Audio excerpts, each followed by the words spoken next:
ঝুমে রান্নাঘরের আরেকটি নতুন রেসিপিতে সবাইকে অনেক স্বাগত।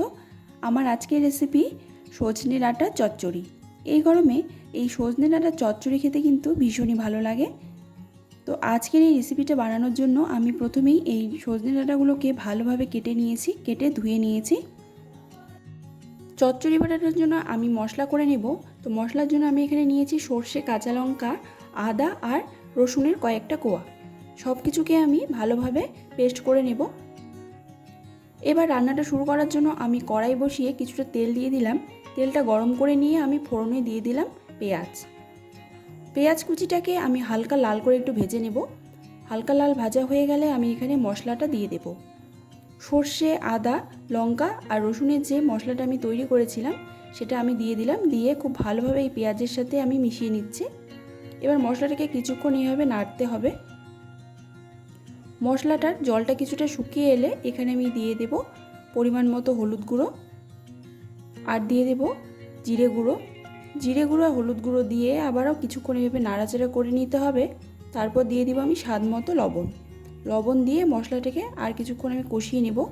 একদমই শুকিয়ে গেছে, সে কারণে আমি সামান্য একটু জল দিয়ে দিলাম। জল দিয়ে মশলাটাকে আমি আবারও খুব ভালোভাবে কষিয়ে নিচ্ছি। মশলাটা যত ভালোভাবে কষানো যাবে এই চচ্চড়িটা খেতে কিন্তু ততটাই ভালো হবে। এরপর এখানে আমি সামান্য কিছু ধনে গুঁড়ো দিয়ে দিলাম। ধনে গুঁড়ো দিয়ে আবার মশলাটাকে ভালোভাবে একটু নেড়েচেড়ে নিয়ে আমি এখানে সজনেগুলোকে দিয়ে দিলাম। সজনে ডাঁটাগুলোকে দিয়ে মশলার সাথে খুব ভালোভাবে কিন্তু মিশিয়ে নিতে হবে। একদমই কম উপকরণে প্রত্যেকটা উপকরণ আমাদের ঘরেই থাকে। ঘরোয়া উপকরণ দিয়েই এই সজনে ডাঁটার চচ্চড়িটা বানিয়ে নেওয়া যায় আর এটা খেতে কিন্তু সত্যি দারুণ লাগে। মশলার সাথে আমি সবগুলো সজনে ডাঁটাকে ভালোভাবে মিশিয়ে নিচ্ছি। আরে আমি কিছুটা জল দিয়ে দিলাম। মশলার বাটি ধুয়ে আমি এখানে জলটা দিয়ে দিলাম। পরিমাণ মতো কিন্তু জলটা দিতে হবে যাতে এই জলের মধ্যেই এই ডাঁটাগুলো ভালোভাবে সেদ্ধ হয়ে যায়। আবারও কিছুটা আমি জল দিয়ে দিচ্ছি। জল দিয়ে এখানে এই ডাঁটাগুলোকে 10 মিনিটের মতো ঢেকে দিতে হবে। তাহলেই এই জলের মধ্যে এই ডাঁটাগুলো খুব ভালোভাবে কিন্তু সেদ্ধ হয়ে যাবে। 10 থেকে 15 মিনিটের ভেতরেই এই চচ্চড়িটা তৈরি হয়ে যাবে। আমি ঢেকে রাখলাম খুব ভালোভাবে 10 মিনিটের মতো।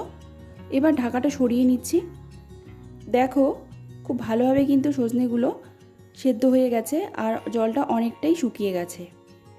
এবার বাকি যে জলটা আছে এই জলটা শুকিয়ে গেলেই চচ্চড়িটা একদম তৈরি হয়ে যাবে। এবারে দেখো জলটা একদমই শুকিয়ে গেছে, চচ্চড়িটাও একদমই তৈরি হয়ে গেছে। এরকম শুকনো শুকনো চচ্চড়ি কিন্তু খেতে দারুণ লাগে। চাইলে তোমরা একটু রসালো অবস্থায় নামিয়ে নিতে পারো অথবা এভাবে শুকনো অবস্থায় কিন্তু চচ্চড়িটাকে নামিয়ে নিতে পারো। তো আমি চচ্চড়িটাকে নামিয়ে একটা প্লেটে খুব সুন্দরভাবে সাজিয়ে নিয়েছি। দেখতে কিন্তু ভীষণই ভালো লাগছে আর এটা খেতেও কিন্তু গরম ভাতের সাথে দারুণ লাগে। খুবই সহজ আর সাধারণ একটা রেসিপি। আজকের রেসিপিটা ভালো লাগলে তোমরাও খুবই সহজভাবে এই সজনে ডাঁটার চচ্চড়িটা বানিয়ে নিতে পারো। আশা করছি রেসিপিটা তোমাদের ভালো লেগেছে। ভালো লেগে থাকলে আমার রেসিপিটিতে একটা লাইক আর কমেন্ট করে দিও। নতুন হয়ে আমার চ্যানেলের রেসিপিগুলি দেখে থাকলে চ্যানেলটিকে সাবস্ক্রাইব করে রেখো। আজকের মতো রেসিপিটা এখানেই শেষ করছি। আবারও ফিরে আসবো নতুন কয়েকটা রেসিপির সাথে। সকলেই ভীষণ ভালো থেকো, সুস্থ থেকো আর সকলকে রেসিপিটা পুরোটা দেখার জন্য অসংখ্য ধন্যবাদ।